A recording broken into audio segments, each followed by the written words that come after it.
Article 251. Inconsistency between union and state laws. If a state law is inconsistent with a parliamentary law made under Article 249, national interest, or Article 250, during emergency, the parliamentary law prevails.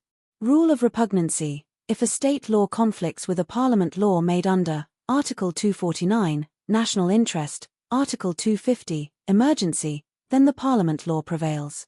State law becomes void to the extent of inconsistency. Scope. Article 251 applies only when Parliament legislates on state list subjects under Articles 249 or 250. It does not apply to ordinary concurrent list conflicts, which are governed by Article 254. Effect on state laws. Existing state laws remain valid only insofar as they are consistent with the parliamentary law. State legislatures may resume full authority once the parliamentary law ceases to operate. Importance. Article 251 ensures uniformity and supremacy of union law in matters of national importance or during emergencies. It reflects the unitary tilt of the Indian Constitution in exceptional circumstances.